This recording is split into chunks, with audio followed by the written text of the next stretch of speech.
Ah, humanity. Masters of the earth, conquerors of the land, sea, and even the skies. We've built towering structures, invented the uninventable, and even convinced ourselves that pineapple belongs on pizza. But for all our triumphs and glories, there's one opponent we've never quite managed to outwit. Tiny, microscopic, downright rude little creatures called pathogens. Yes, these minuscule party crashers have been gate-crashing humanity's shindig for millennia, causing not just a mild inconvenience at the buffet table, but some of the most catastrophic epidemics in history. Imagine, if you will, a time before Netflix and chill, before you could Google your symptoms and convince yourself you've got a rare tropical disease because you sneezed twice in a row. A time when people didn't wash their hands obsessively or wear face masks for fashion.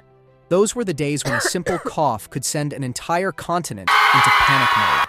And panic they did, as plagues and pandemics came rolling in like uninvited plus ones to the party of civilization, leaving chaos and empty seats at the dinner table.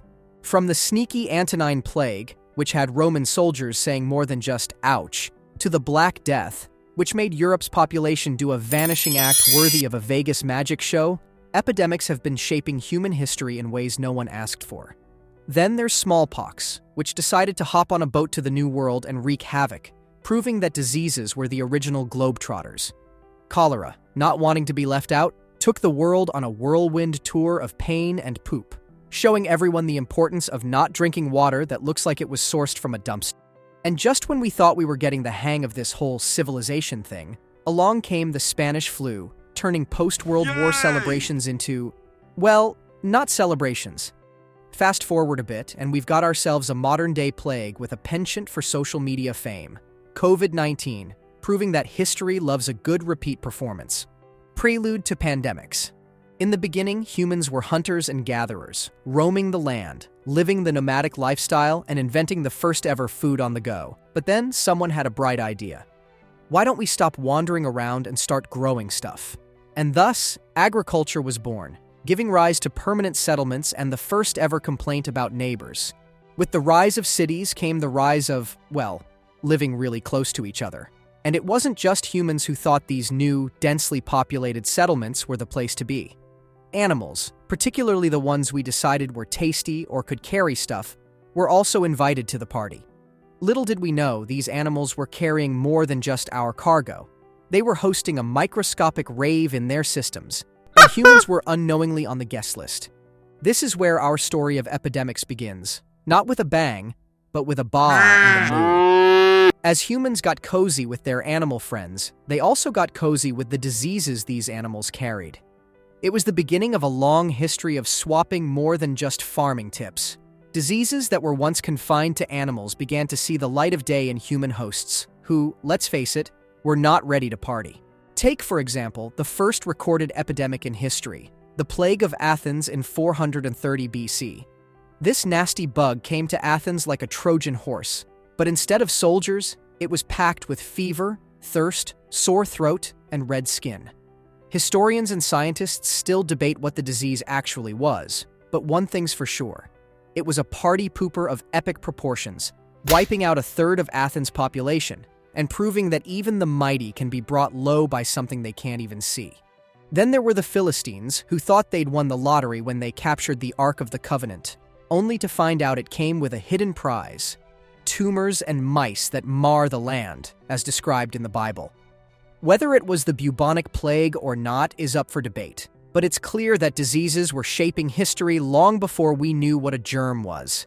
The point is, humans and their newfound friends and foes in the animal kingdom were setting the stage for a millennia-long saga of disease outbreaks. It was a time of learning, a time of suffering, and a time of realizing that maybe, just maybe, washing hands and not drinking water next to where you poop could be a good idea. But old habits die hard, and humanity was just getting started on its whirlwind romance with epidemics. So, as we venture forth from the early days of domestic bliss turned domestic blisters, remember, the road to modern civilization is paved with outbreaks, plagues, and a whole lot of oops. Welcome to the prelude of pandemics, where humans learned the hard way that with great population density comes great epidemiological responsibility. The Antonine Plague, Rome's invisible enemy.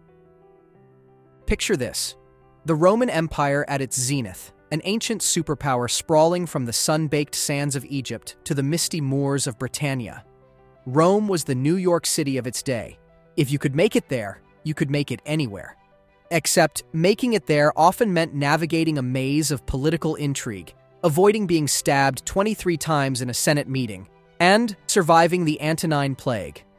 Around 165 AD, after a successful tour of the Near East, Roman soldiers returned home not just with spoils of war, but also a souvenir no one wanted: a brand new, never-before-seen disease.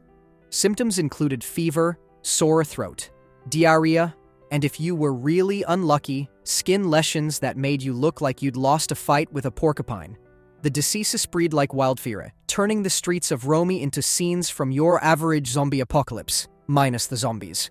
Historians and medical detectives have played a game of historical clue trying to figure out what this plague actually was.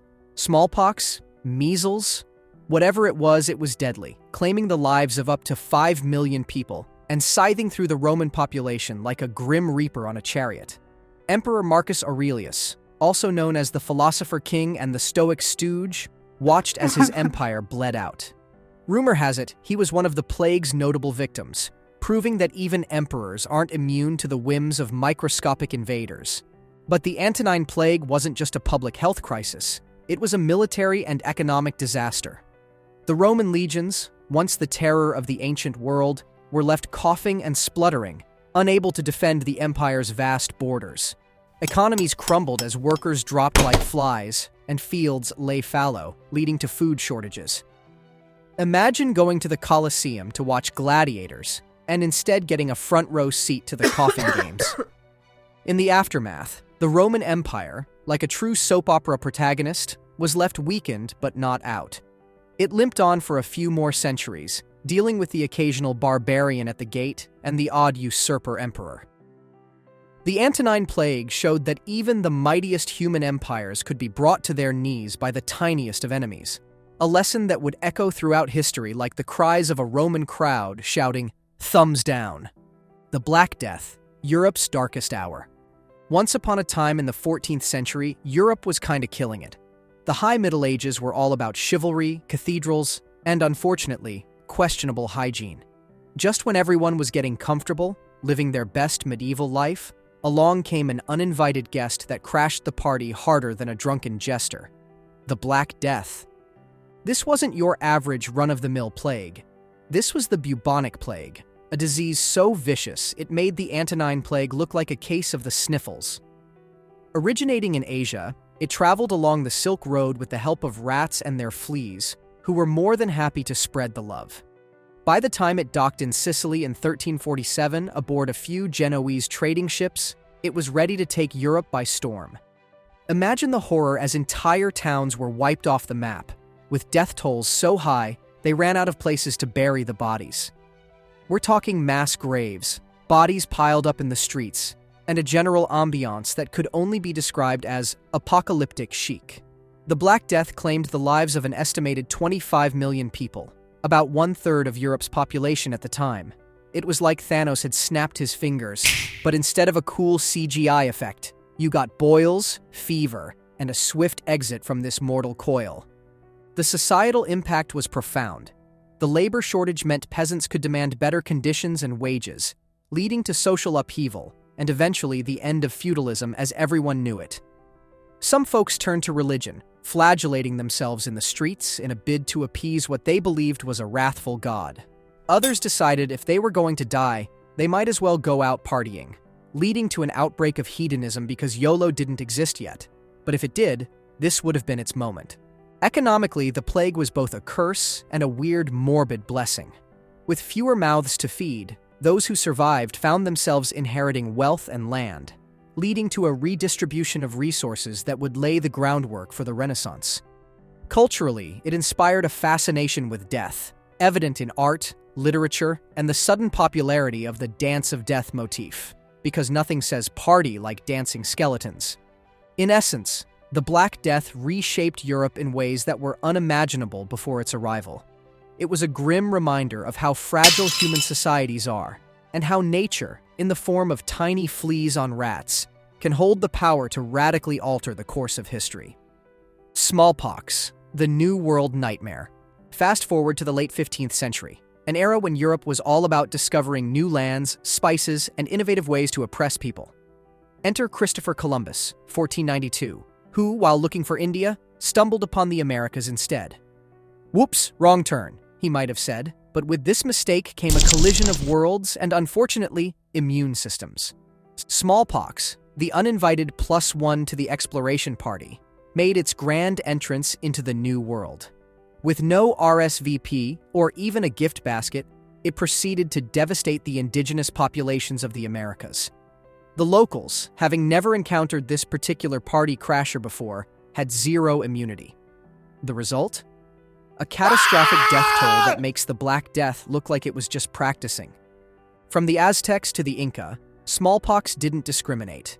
It's estimated that in Mexico alone, the population dropped from around 11 million pre-Columbus to just 1 million by 1600. The disease was so efficient that by the time conquistadors like Hernán Cortés and Francisco Pizarro arrived to conquer, the empires they sought to overpower were already being ravaged by the virus. Talk about bad timing. This biological warfare, though unintentional, changed the course of history. It allowed a handful of Spanish adventurers with shiny helmets to topple ancient civilizations like they were dominoes set up at a retirement home, slow-moving and surprisingly easy to knock over. The smallpox epidemic contributed to the European conquest and colonization of the Americas, altering the demographic landscape forever. But it wasn't all doom and gloom. Well, actually, it mostly was. But the introduction of European diseases to the Americas is a key chapter in the story of globalization. It's a harsh reminder of how interconnected and vulnerable our world is. The silver lining? Eventually, this whole mess led to the creation of the first successful smallpox vaccine by Edward Jenner in 1796, marking the beginning of the end for one of history's biggest killers. Thanks, cows. Cholera, the pandemic producer.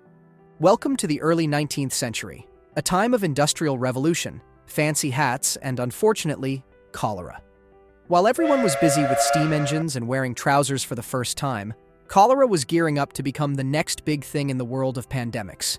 Think of it as the underground band that suddenly hits the big time, except instead of music, it's spreading deadly disease. Cholera, a disease so dehydrating it could turn a person into a human raisin overnight, originated in the Ganges Delta of India. With the help of trade and military movements, it embarked on a world tour, hitting the road in 1817 and not stopping until it had visited every continent, including a memorable debut in London in 1832. Picture it. The Thames, a river so polluted it could file for toxic relationship status, became the perfect backdrop for cholera's breakout performance. This wasn't just any disease. It was a master of disguise, lurking in water, waiting for some unsuspecting chap to take a sip. Then bam! Suddenly, you're reenacting the most gruesome water fountain you can imagine. By the time it completed its first tour in the late 19th century, cholera had claimed millions of lives across 7 global pandemics. But here's where it gets interesting. Cholera didn't just kill people, it revolutionized public health. Enter John Snow. No, not that John Snow, this one didn't know nothing. In 1854, during one of cholera's encores in London, Snow, a physician, put on his detective hat and traced the outbreak to a water pump on Broad Street. By simply removing the pump handle, he basically dropped the mic on cholera, demonstrating that it was waterborne, not airborne as previously thought.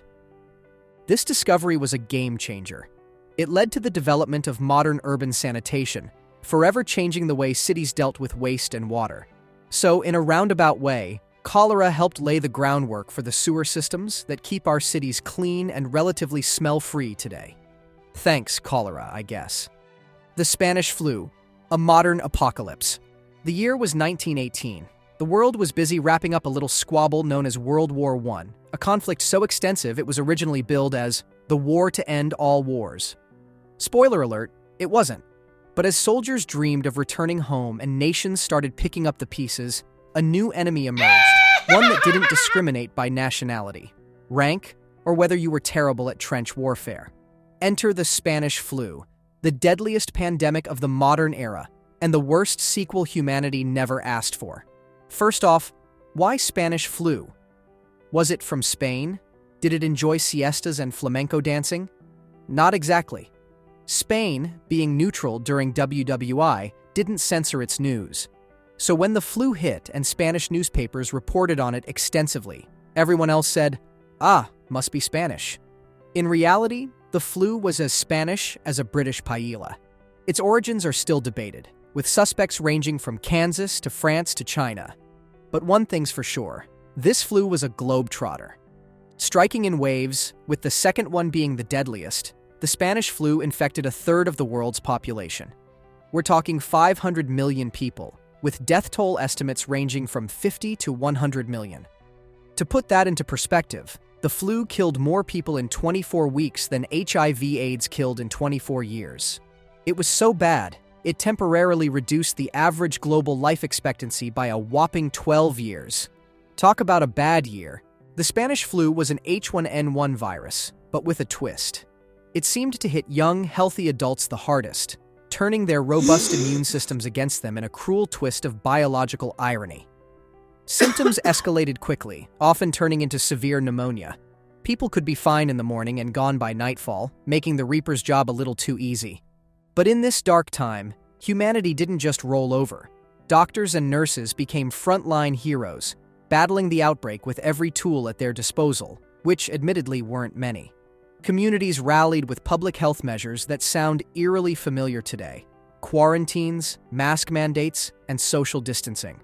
The world got a crash course in epidemiology, and the importance of public health infrastructure became crystal clear.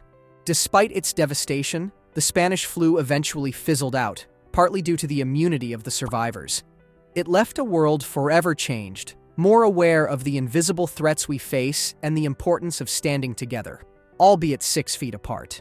The Spanish flu is a stark reminder of our vulnerability, but also of our resilience. It's a tale of tragedy, heroism, and the indomitable spirit of humanity to face the odds, no matter how microscopic they may be. HIV/AIDS, the ongoing epidemic. Fast forward to the late 20th century. The world was grooving to the beat of disco, experimenting with hairstyles that defied gravity, and navigating the complexities of Cold War politics. Then, in the early 1980s, a new crisis emerged, one that would cast a long shadow over the decades to follow: HIV/AIDS. Unlike our previous, somewhat historical guests of honor, HIV/AIDS didn't make a flashy entrance with immediate widespread devastation. Instead, it crept into humanity's consciousness, first identified among young men in the United States, then tracing a complex path across continents and communities. By the time the world truly recognized the threat, HIV/AIDS had firmly taken root, challenging medical science, societal norms, and our very understanding of viruses. HIV, the virus responsible for AIDS, proved to be a cunning adversary. It attacked the immune system, turning the body's defense mechanisms against itself and leaving individuals vulnerable to a host of opportunistic infections. The initial mystery surrounding its transmission fueled fear, stigma, and countless conspiracy theories, further complicating the global response.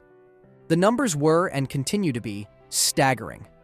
Since the start of the epidemic, an estimated 75 million people have been infected with the HIV virus, and approximately 32 million people have died from AIDS-related illnesses.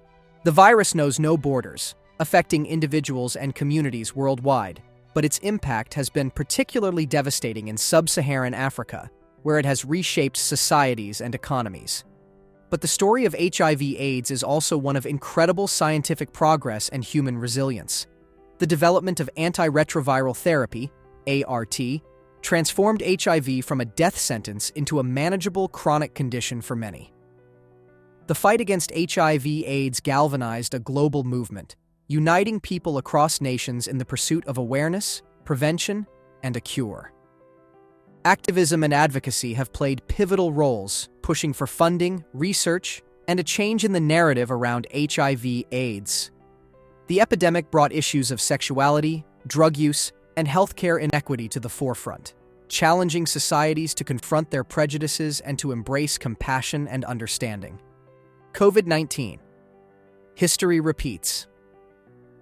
And just when we thought we had seen it all, along came 2020, a year that promised vision, but instead blindsided us with a pandemic so disruptive, it felt like we were auditioning for a role in a dystopian movie. Enter COVID-19, a novel coronavirus that emerged in Wuhan, China in late 2019 and quickly took the title of Global Party Pooper Supreme. COVID-19 spread faster than a meme on the internet, reaching every corner of the globe and bringing nations to their knees. With lockdowns, face masks, and social distancing becoming the new norm, our world transformed overnight. The streets emptied, the skies cleared of planes, and for a brief moment, wildlife roamed our cities with the same confusion we had venturing into our living rooms wearing pants during a Zoom call. The numbers were staggering, and unlike anything our generation had witnessed. Millions infected, economies tanked, and the healthcare systems buckled under the pressure of waves of patients needing care. It was a wake-up call on a global scale, highlighting both the strengths and vulnerabilities of our interconnected world. But COVID-19 was more than just a health crisis. It was a mirror reflecting the inequalities in our societies. It hit the underprivileged and marginalized communities the hardest, laying bare the disparities in access to healthcare, education, and economic opportunities. The pandemic became a lesson in empathy, reminding us of the importance of solidarity and collective action. In the face of adversity, however, humanity's indomitable spirit shone through. Scientists collaborated at unprecedented speeds to understand the virus and develop vaccines, achieving in months what usually takes years. Frontline workers became heroes, showing courage and dedication in the darkest of times.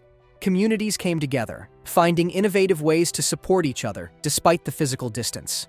Know what's never at a distance? That subscribe button. If you enjoyed this video, please hit it and show your support, so I can do more videos like this. Thanks.